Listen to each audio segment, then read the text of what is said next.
BJP 1-1.5 মাস পরে বুঝলো, তাদের তো জ্ঞান বুদ্ধি বিরাট। 1.5 মাস পরে বুঝলো, ওরে বাবার আমরা রং ট্র্যাপে হাঁটছি।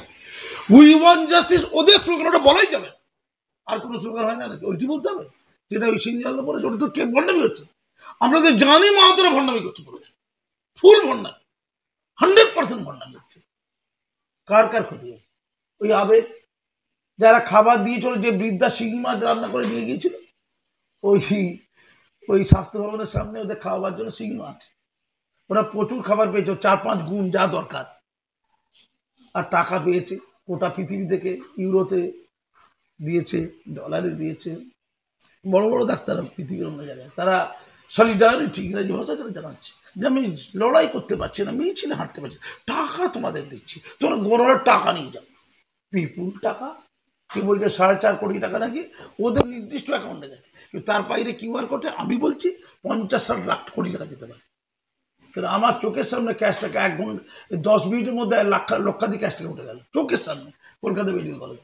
যেসে নিয়ে দিল, কে দিল আর কে দিল কেউ জানে না, ওই জুনিয়র ডাক্তার। তাহলে ওদের বেতন কত? 40-50 হাজার টাকা ভাতা পায়, ওরা কেউ কেউ 60-70 হাজার টাকা পায় ভাতা। কিন্তু 11 দিন স্বাস্থ্য ভবনের সামনে, আমি ওটাই বলতে থাকবো, সব জায়গায় বলেছি ওটা, ওদের খরচা কি? স্বাস্থ্য ভবনের সামনে ওরা ধর্ণা দিয়েছিল, তাতে খরচা করেছিল, প্রচুর খাবার পেয়েছিল, 4 গুণ 5 গুণ, ওই খাবার খেয়ে চলে যেত। ওই শিঙিমাছ রান্না বলছেন, বৃদ্ধ বিদ্যারা ভালোবেসে দিয়ে গেছিল বাড়িতে, আরো কত কি, ভর্তি ভর্তি, ফেলার জায়গা পাচ্ছেন এত, তারপরেও খেতে হবে। 24 কোটির জন্য কিছু খরচা হতেই পারে, 24 কোটি রোজ কেউ রান্না করে দেবে না, হয় তো কত খরচা হওয়ার কথা? ওই 200-150-250 লোকে ওই 500-1000 টাকা, 24 কোটি তো কত টাকা লাগে না, 500,000 না, শুধু খেতে লেগেছিল 11 দিনে 25 লাখ। কত?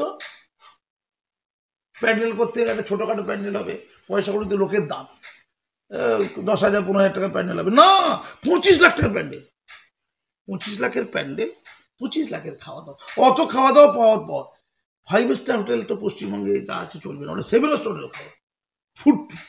আর তোমার মাথায় উকুন হোক বলে ওই ডাক্তার আর ডাক্তার নিয়ে ঢোল বাজিয়ে নাচ, তোমার মাথায় উকুন হোক, সে এমন বলছে যেন বলছে ফুর্তি অনুষ্ঠান হচ্ছে। বাম্মা মরে গেলে ঢোল বাজিয়ে তো ফুর্তি হয়, মানে তিলোত্তমা ধরুন বাড়ির কোনো একটা লোক মারা গেছে, দুঃখ পেতে নাকি, দুঃখের সাথে প্রদর্শন হবে, তোমার মাথায় উকুন হোক, মানে পুলিশের মাথায় যদি উকুনটা হয়ে যায় তাহলে রাজ্য ঠিক হয়ে যাবে। পাগলামির তো সীমা চাই। আর চটি আস্তে করে চেটে যাও। মেয়েদের নাচগুলো দেখেছেন? মানে পেশেন্ট দেখার কথা, তার জন্য ভাতা পায়, পেশেন্ট দেখবে না।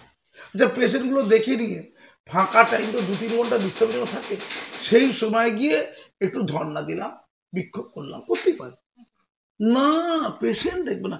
পেশেন্ট দেখে প্রচন্ড কষ্টের, আন্দোলন করা প্রচন্ড ফুর্তি, এটা ছিল এন্টারটেনমেন্ট। সিনেমা দেখতে জানা লোকে, যাত্রা দেখে, আজ আমি যাত্রা দেখতে যাবো না, যাত্রা করছে অর্থাৎ পেশেন্ট গুলো মরে যায়। একটা তিলোত্তমা মরেছে, তার মাংস ভাগ আমরা করি, টিআরপি নিই, আমাদের হিরো হতে হবে, চ্যানেলগুলো খবরের কাজগুলো বলে দিয়েছে তোমরা করে যাও, তোমাদের চালিয়ে যাব, এবং চ্যানেলগুলো প্রতিশ্রুতি দিয়েছিল, কিন্তু ওরা বলেছিল দাদা সারা জীবন চালিয়ে যাবেন তো, চ্যানেলগুলো হ্যাঁ চালিয়ে যাবো, তোমরা দ্রোহে রাত্রি যাপন করো, একটু মধুচক্র টক্র করো, অসুবিধা নেই, আমরা চালিয়ে যাবো, মধুচক্র